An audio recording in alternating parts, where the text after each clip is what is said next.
Amém. Peço que você abra comigo a palavra de Deus no livro de Gênesis, capítulo de número 2. Gênesis, capítulo 2.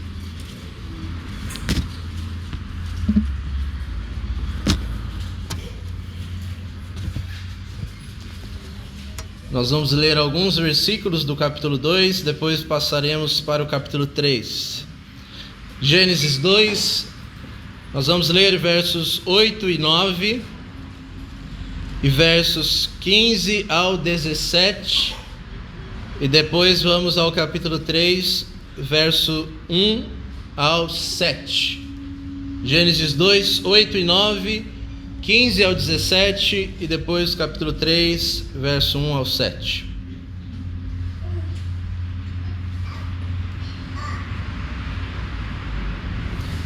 Diz assim, Gênesis 2, verso 8 e 9. Então o Senhor Deus plantou um jardim para o lado do oriente, no Éden, e colocou ali o homem que havia formado. E o Senhor Deus fez brotar do solo todo tipo de árvore agradável à vista e boa para alimento, bem como a árvore da vida no meio do jardim e a árvore do conhecimento do bem e do mal. Verso 15. E o Senhor Deus tomou o homem e o colocou no jardim do Éden, para que o homem o cultivasse e guardasse. Então o Senhor Deus ordenou ao homem: podes comer livremente de qualquer árvore do jardim, mas não comerás da árvore do conhecimento do bem e do mal, porque no dia em que dela comeres, certamente morrerás. Capítulo 3, verso 1. Ora, a serpente era o mais astuto de todos os animais do campo que o Senhor Deus havia feito. E ela disse à mulher: foi assim que Deus disse: não comereis de nenhuma árvore do jardim?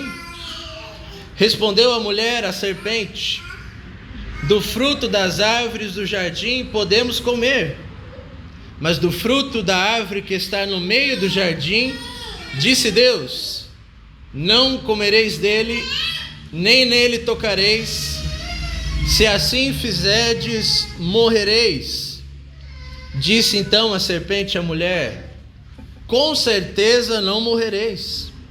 Na verdade, Deus sabe que no dia em que comerdes deste fruto, os vossos olhos se abrirão e sereis como Deus, conhecendo o bem e o mal. Então a mulher, vendo que a árvore era boa para dela comer, agradável aos olhos e desejável para dar entendimento, tomou do seu fruto, comeu e deu dele a seu marido, que também comeu. Então os olhos dos dois foram abertos e ficaram cientes de que estavam nus. Por isso fizeram para si folhas de figueira e também aventais. Esta é a palavra do Senhor. Amém. Oremos mais uma vez. Senhor Deus, sua palavra está diante de nós. Nós já tivemos o privilégio, Senhor, de orarmos, lermos e cantarmos ao Senhor. Agora é o momento, ó Deus, que nós queremos que o nosso coração esteja disposto e os nossos ouvidos atentos à sua palavra. Sabemos, ó Deus, que o nosso coração é o nosso maior inimigo para ouvirmos o Senhor claramente. Portanto, cremos que somente o Senhor é poderoso para amolecer e quebrantar o nosso coração e nos dar entendimento da sua palavra. Por isso pedimos mais uma vez que o Senhor faça isso por nós, pois em nós não há força para tal coisa. Fala conosco, ó Deus, e que ao sairmos daqui possamos ter a certeza de que ouvimos a sua voz claramente em nossos ouvidos. Que o Senhor seja glorificado acima de todas as coisas. É a oração que fazemos juntos como povo de Deus, em nome de Jesus. Amém e amém. Meus irmãos, hoje nós começamos uma nova saga, uma nova série de pregações bíblicas. Eu estarei pregando 8 sermões em sequência. E o tema para essa série de pregações que eu escolhi, basicamente é o seguinte: as perguntas que aparecem para nós na Bíblia. E se você é um leitor da Palavra de Deus, você sabe que não apenas temos muitas perguntas na Bíblia, mas nós temos muitas perguntas que Deus faz para nós. Para você ter uma ideia, nos Evangelhos, somente nos Evangelhos, Jesus Cristo, nosso Senhor, Ele recebe 307 perguntas, seja por parte dos discípulos, seja por parte das pessoas que estavam se aproximando de Jesus, seja por parte dos fariseus, dos escribas, dos sacerdotes. São 307 perguntas que são registradas para nós. Jesus mesmo, em seu ministério, ele tem o costume de fazer muitas perguntas. Dificilmente você vai ver Jesus recebendo uma pergunta e já respondendo com uma afirmação. Não, ele recebe uma pergunta e, como de costume, ele responde com outra pergunta. É interessante também, nós percebemos que dessas 307 perguntas que Jesus recebe, ele só responde 3 perguntas diretamente. Todas as demais, ou ele fez uma afirmação que fugia da pergunta original, porque a pergunta não foi bem elaborada, ou porque ele estava respondendo com uma outra pergunta. Na Palavra de Deus nós temos muitas perguntas de Deus para nós. E nessas 8 pregações eu pretendo examinar algumas dessas perguntas. E o intuito é que ao final de cada sermão você esteja um pouco mais reflexivo sobre a sua fé diante de Deus. E eu espero que ao final das 8 perguntas você possa talvez responder apropriadamente ao Senhor algumas coisas que Ele vai colocar diante de nós.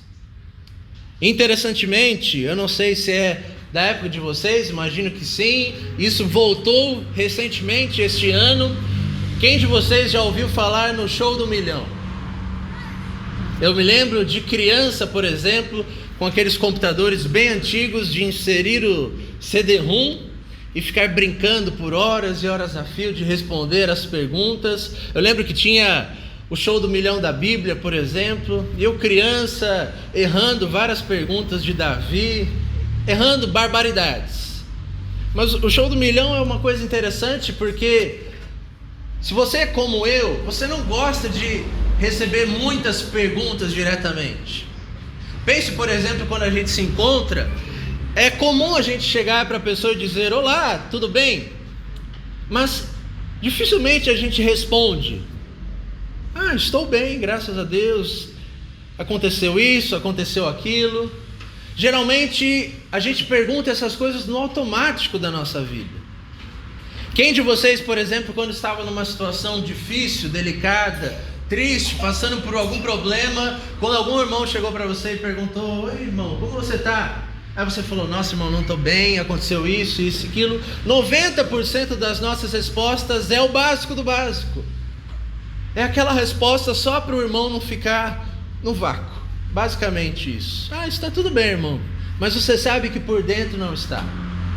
No Show do Milhão, por exemplo, as pessoas elas se inscrevem porque, ainda que elas não gostem de responder perguntas, existe um prêmio para aqueles que responderem a maior quantidade possível de respostas corretas. No Show do Milhão, por exemplo, nós temos lá diversas ajudas, né? Hoje, no Show do Milhão atual, só de você participar, você já ganha R$1.000. Se vocês acompanham lá Celso Portiolli pela SBT ou pelo YouTube, enfim, eles pagam a sua passagem para você ir, não importa de que cafundó você seja do Brasil, eles vão pagar a sua passagem, de mais um acompanhante tão burro quanto você, para você ir nesse programa, e você vai respondendo as perguntas e vai ganhando os prêmios. E nós, enquanto assistimos, pelo menos eu, fico olhando aquelas perguntas e falo: nossa, essa pergunta é moleza. E a pessoa vai lá e dá um branco, não consegue responder. E é muito interessante a gente acompanhar, é um tipo de experimento social. Mas as pessoas vão porque existe um prêmio para elas responderem essas perguntas. Se as pessoas não sabem as respostas, elas podem pedir ajudas de universitários, podem pular a pergunta, podem pedir ajuda das placas, ou elas podem simplesmente parar e levar embora aquilo que elas já conseguiram em dinheiro. Mas quando Deus faz perguntas para nós, não existe necessariamente um prêmio. Existe apenas o Deus que nos criou e que tem todo o direito de indagar a nossa vida e as nossas condutas. As perguntas que Deus faz para nós não necessariamente são perguntas de conhecimento bíblico. Dificilmente você vai ver na Bíblia Deus ou Jesus Cristo perguntando alguma coisa teológica. Ele sempre pergunta sobre a nossa vida e o nosso relacionamento com Deus. E meus irmãos, minhas irmãs, todos os cultos deveria ser um momento onde nós devemos buscar uma reflexão interna e pensarmos como é que cada um de nós chegou aqui nessa manhã. Como é que nós nos levantamos, nos sentamos, como é que nós nos colocamos diante de Deus quando cantamos a Ele? Será que nós estamos cantando exatamente as palavras que estão no cântico? Será que nós estamos nos colocando totalmente nisso? Será que quando nós lemos a palavra de Deus, quando nós ouvimos a palavra de Deus, nós estamos nos colocando ativamente nisso? Será que quando nós oramos, nós fazemos isso? Todo culto nós deveríamos fazer a nossa pergunta: como é que eu cheguei aqui nessa manhã? Quais são as coisas que eu preciso colocar diante da presença de Deus? Quais são as coisas que eu devo deixar de lado? E por que é que eu estou aqui mais um domingo? O que é que me trouxe aqui em mais um domingo? E a primeira pergunta que nós vamos ver neste domingo, a pergunta desse sermão, curiosamente não é uma pergunta que vem de Deus. É uma pergunta que vem do diabo. Se você olhar comigo em Gênesis capítulo 3, verso 1, a palavra de Deus nos diz: ora, a serpente era o mais astuto de todos os animais do campo que o Senhor Deus havia feito. E ela disse à mulher: foi assim que Deus disse: não comereis de nenhuma árvore do jardim? Preste atenção na pergunta. Foi assim que Deus disse? A primeira pergunta que nós temos registrada na Bíblia, não por acaso, não por coincidência, é uma pergunta que vem dos lábios do próprio diabo. E o que será que ele tem em mente quando ele faz essa pergunta para Eva? E de que forma a gente pode aplicar essa pergunta para o nosso coração nessa manhã? Foi assim que Deus disse. O que será que isso tem a nos ensinar? Antes, é importante nós lembrarmos um pouco de todo o contexto do livro do Gênesis, especialmente seus primeiros capítulos. Nós temos um Deus todo-poderoso, como diz o credo apostólico, criador dos céus e da terra. Irmãos, quando Deus cria o universo, Ele não precisa criar o universo. Existe em Deus alguma necessidade de criar alguma coisa para se mostrar?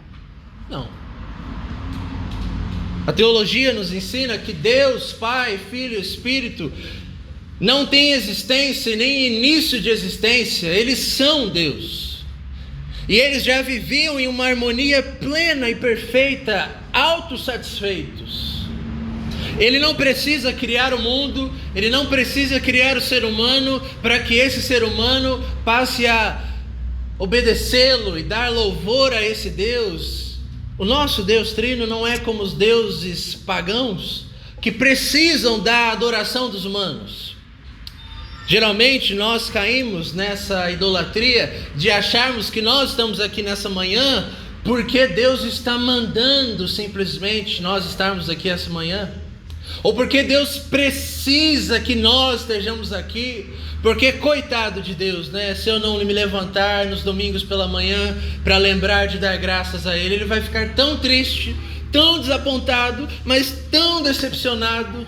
É uma manhã de chuva e Deus vai entrar no seu quarto escuro e vai se lamentar porque o fulano não esteve lá me louvando essa manhã, ele preferiu estar dormindo, ele preferiu estar fazendo outra coisa, ele preferiu estar jogando bola, ele preferiu estar de ressaca de alguma festa da noite. Puxa vida, será que eu não sou bom o suficiente para ele? Irmãos, será que nós fazemos essas perguntas dentro do nosso coração?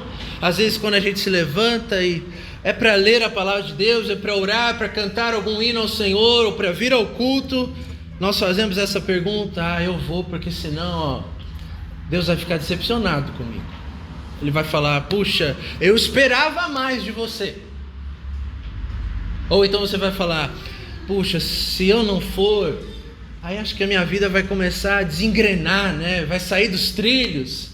Se eu não for lá prestar continências a Deus, Ele vai começar a amaldiçoar a minha vida.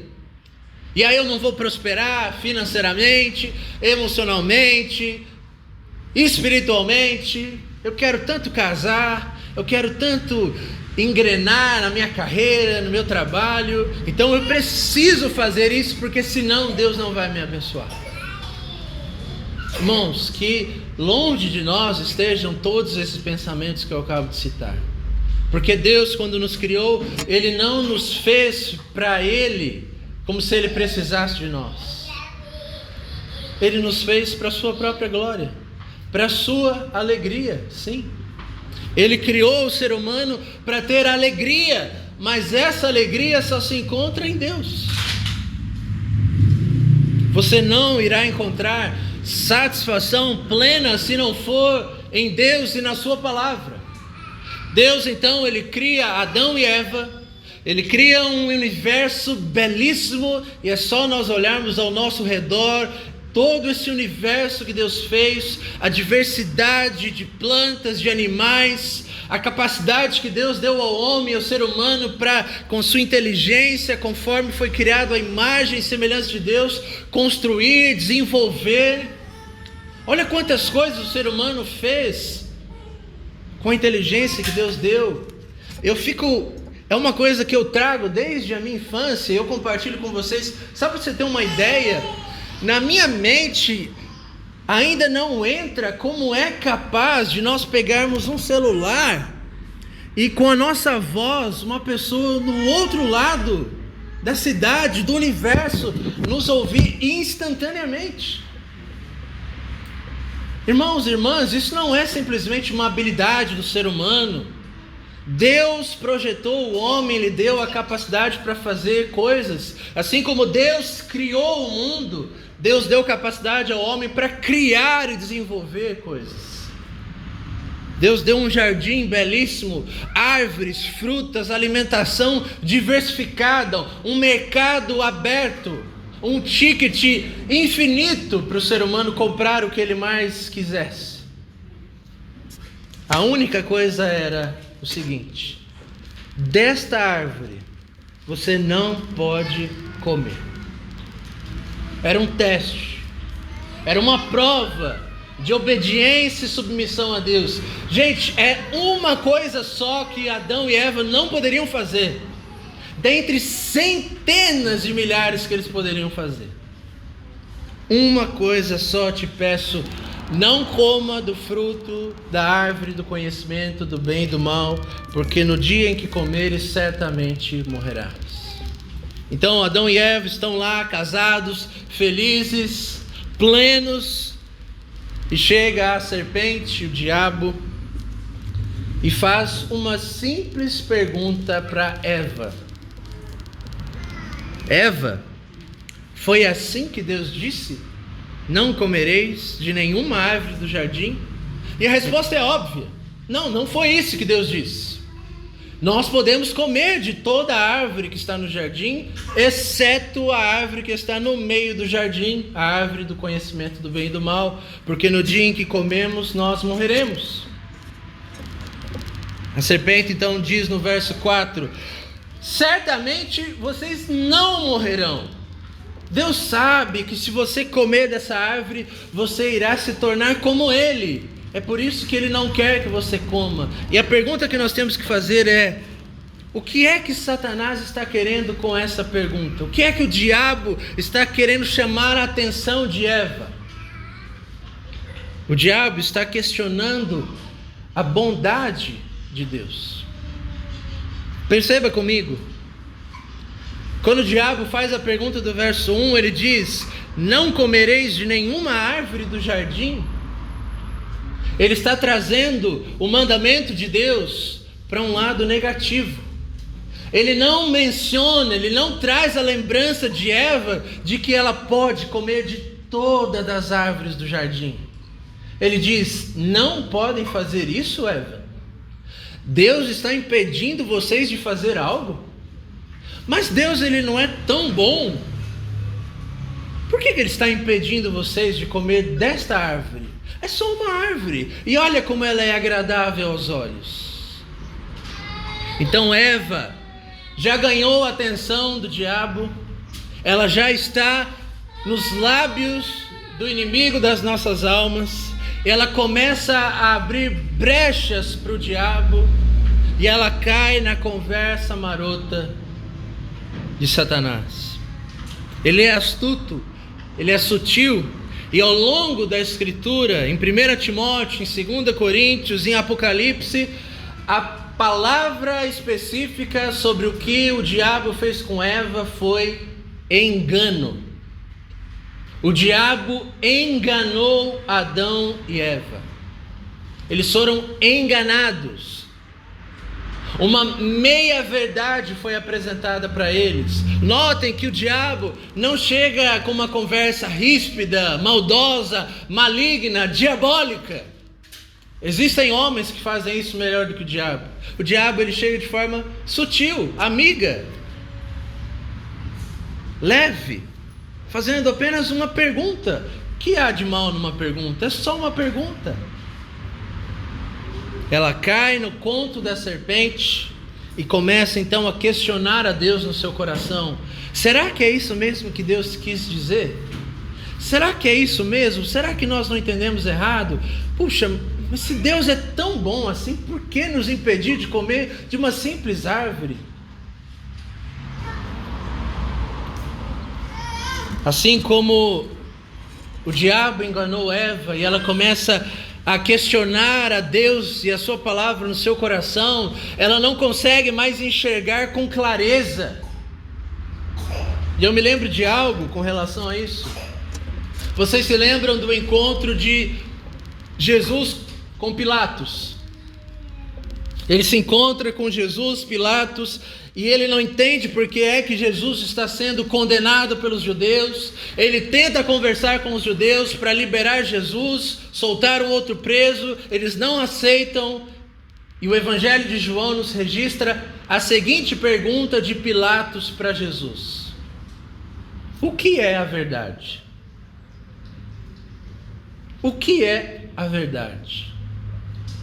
Jesus não responde diretamente, como era de costume, mas percebam que as pessoas que não possuem o Espírito de Deus, aquelas que, segundo a palavra de Deus nos ensina, estão no mundo e são filhos do diabo, filhos da ira, elas não conseguem enxergar claramente.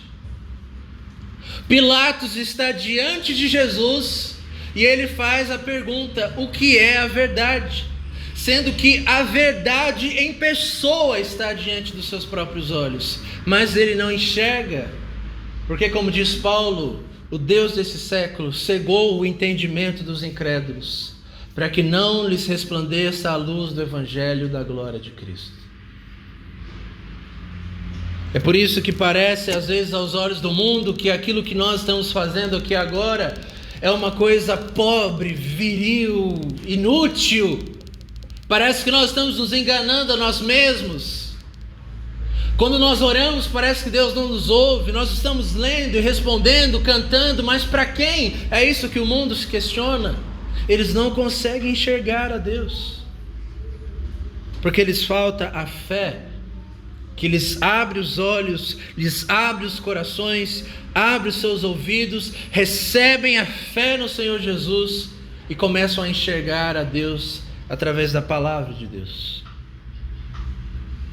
Nós lemos no início do culto, Jesus diz: vocês erram porque vocês não conhecem a palavra de Deus e nem o poder de Deus. Você não enxerga Deus porque você não o conhece. Você questiona Deus porque você não conhece a sua palavra. Esse é o segredo para nós vencermos as tentações do diabo. Não é isso que o próprio Jesus Cristo nos ensina quando Ele mesmo é tentado no deserto? Ele, sendo o próprio Deus, responde às tentações do diabo com textos bíblicos. O diabo chega para ele e diz: se és o Filho de Deus, faça dessas pedras pães para que coma. E era legítima a pergunta, era legítima a indagação. Jesus estava 40 dias, 40 noites em jejum, mas ele está tentando a Deus. Ele está questionando a Deus. Ele está questionando a palavra de Deus. Se és o Filho de Deus, faça isso. Se não fizeres, não és o Filho de Deus. Jesus não entra na conversa e no conto da serpente. Imediatamente aquilo que Adão e Eva deveriam ter feito, ele responde o diabo com a palavra de Deus, dizendo: nem só de pão viverá o homem, mas de toda a palavra que sai da boca de Deus. Era isso que Eva deveria ter dito: sim, Satanás, essa árvore é agradável aos olhos, boa para se comer e desejável para me dar entendimento, mas nem só de árvore e frutos vive o homem, mas de toda a palavra que sai do nosso Deus que nos criou. Eles não respondem assim, pelo contrário, eles caem no conto da serpente. Eu peço que você abra comigo a palavra de Deus no texto que nós lemos, na segunda leitura, em 1 João, capítulo 2.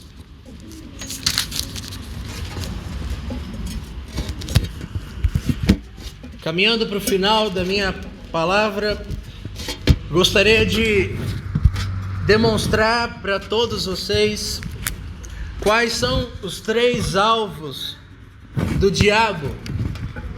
E quais são as 3 coisas que ele mais tenta buscar para que nós sejamos enganados?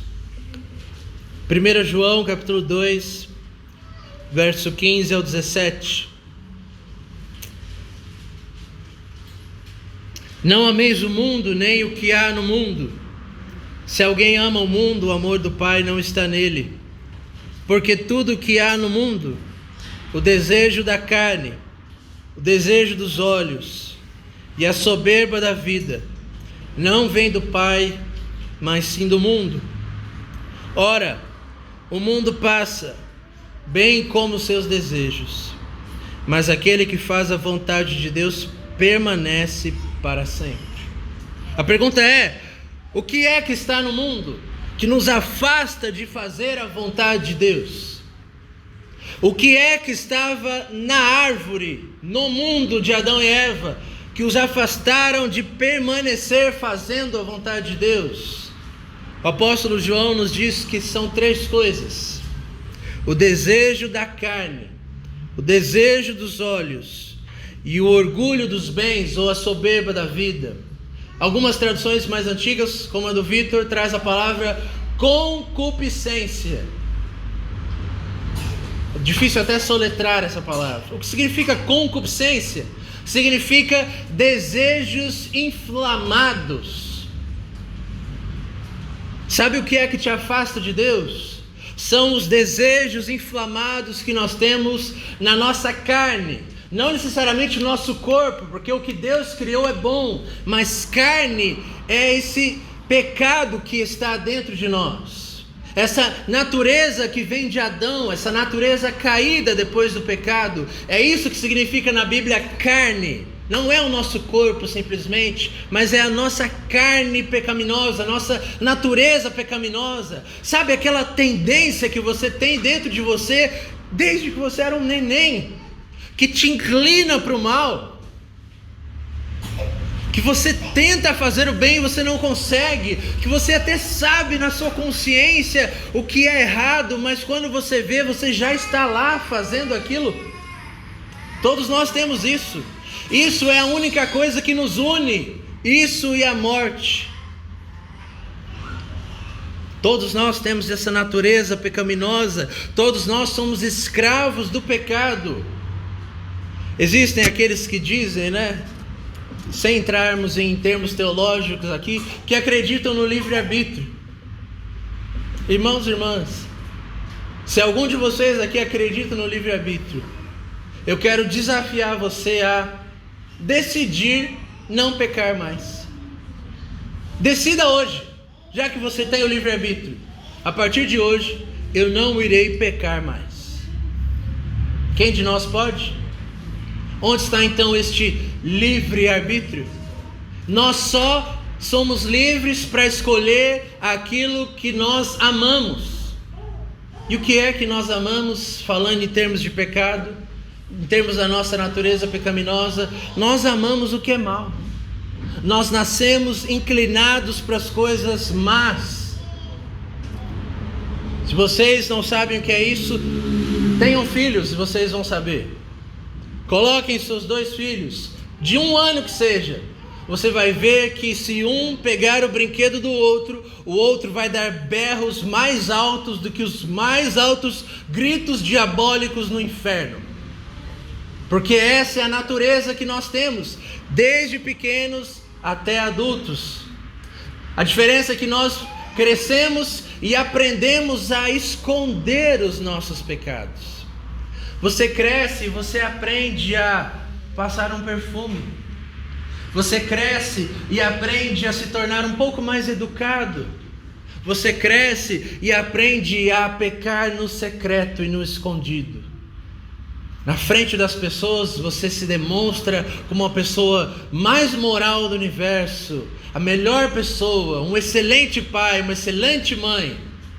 Mas você sabe quem você é no secreto. Meus irmãos e minhas irmãs, Deus sonda os nossos corações, e Ele sonda os nossos corações neste exato momento. Deus, eu não, mas Deus sabe o que você está pensando agora. Ele sabe o que é que está passando dentro do seu coração, os seus pensamentos, a viagem dos seus pensamentos. O que você pensou ao se levantar nessa manhã, o que você vai pensar ao sair daqui. Deus te conhece mais do que você mesmo. Você não pode fugir disso. Existem aquelas pessoas que leem o Salmo 139, o Salmo que Davi escreve e diz: Senhor, Tu me sondaste e me conheces. Tu conheces o meu coração, sabes o meu deitar, o meu sentar, o meu levantar, de longe entendes o meu pensamento. E tem pessoas, irmãos e irmãs, acreditem se quiser, que quando leem esse texto, elas ficam felizes. Elas leem esse texto e falam: puxa, que consolo, porque Deus sabe, conhece meu coração. Deus sabe as minhas intenções. E elas ficam felizes, consoladas, aliviadas. Pasmem! Como é que nós podemos estar em paz, sabendo que existe um Deus soberano, que sabe exatamente tudo aquilo que nós pensamos? Não há como ficar em paz. E a pergunta que nós temos que responder nessa manhã é: quais são as coisas que os meus desejos inflamados mais desejam? Os desejos da carne, os desejos dos olhos e a soberba da vida. E não preciso te perguntar nessa manhã se você sabe o que Deus diz na sua palavra. Se o diabo se manifestasse aqui ao nosso lado e nos fizesse a seguinte pergunta: enquanto eu estou pregando, e o diabo diz: mas será que é assim que Deus diz? Talvez alguns de vocês estejam pensando: Acho que é assim mesmo. Ele está lendo o texto, né? Eu acredito. Não queria acreditar, mas é assim mesmo. Ou talvez você está aqui nessa manhã se questionando: que horas vai acabar? Que horas que eu posso ir embora e voltar para a minha vida, para os meus amigos, para a minha TV, para a minha internet, que só diz aquilo que eu quero ouvir? Como eu gosto de ter um ego massageado. O nosso mundo foi feito para isso, para que nós sejamos deuses. É isso que o diabo sempre quis desde o início, que você se considere um Deus e que você não responda perguntas que você não queira. Será que é assim que Deus disse, irmãos? Para finalizarmos, olhe para a sua vida. Será que é assim que Deus disse que você deveria estar vivendo? Será que os desejos que você tem no seu coração hoje, ontem, nessa semana, os planos que você tem para a sua vida, as coisas que te dão mais prazer, aquelas coisas que enchem os seus olhos, que enchem o seu coração, será que é assim que Deus disse que você deveria viver? Será que é assim que Deus disse na sua palavra que você foi criado para ser? Eu tenho certeza que você sabe que muitas das coisas que você tem na sua vida, inclusive vocês crentes, cristãos, você sabe que existem muitas coisas dentro do labirinto da sua alma que não estão certas e que Deus não disse na sua palavra que deveria ser assim. Deus não te criou para isso. Ele te criou para coisas tão maiores, tão belas, tão graciosas, mas você e eu insistimos em viver com o pó, com o resto dos restos, em nos contentar com um pouco e acharmos que é para isso que nós somos criados. Irmãos, o mundo passa. Hoje estamos aqui, amanhã não sabemos. E algumas pessoas, de fato, elas são movidas por esses pensamentos, e elas buscam servir a Deus intensamente, por medo da morte, por medo do inferno. Miseráveis homens estes, que esperam em Cristo somente nessa vida, e que servem a Deus somente por medo do inferno, e não pelo prazer de servir ao Criador. Como é que nós temos respondido a essa pergunta da serpente? Será que é assim que Deus disse? Faça-se essa pergunta. O que é que mais ganha a atenção dos seus olhos? Sabe, aquilo que você não está nem pensando, mas já vem na sua mente, no seu coração, os planos que você traça para a sua vida. Será que é assim que Deus disse que nós deveríamos viver? E por último, qual é a sua relação com a palavra de Deus? Não se engane, não há como viver como Deus quer que nós vivamos se nós não sabemos o que é que Ele demanda de nós. Meus irmãos e minhas irmãs, os visitantes que estão aqui conosco essa manhã, talvez no show do milhão você possa participar, ganhar muito dinheiro. Oxalá o SBT me chame, porque eu já me inscrevi, já fiz vários Pix, já paguei boletos, fiz transferências acima de R$50. Vai ser uma bênção. Se vierem perguntas difíceis, talvez eu pare para não passar vergonha em rede nacional. O pastor da Igreja Batista Reformada não soube responder essa pergunta, ainda mais se for uma pergunta bíblica, talvez um nervoso na hora, Deus me livre. Se eu ganhar só os R$1.000 de participação, amém? Essas perguntas nós podemos escolher, responder, não responder, mas as perguntas que Deus faz para nós, você não tem escolha. Você pode achar que tem escolha. Você pode postergar a resposta, mas você vai ter que prestar contas e responder a Deus cada uma das perguntas que Ele tem para fazer para você. Que o Senhor nos abençoe, para que o nosso coração esteja disposto e atento a responder essas perguntas. E a primeira pergunta que nós temos que responder não vem dos lábios de Deus, mas vem do lábio da própria serpente. Será que é assim que Deus disse mesmo? Será que você crê nisso? Será que você obedece a palavra de Deus conforme Ele diz? Vamos orar para que o Senhor nos dê graça para isso. Oremos.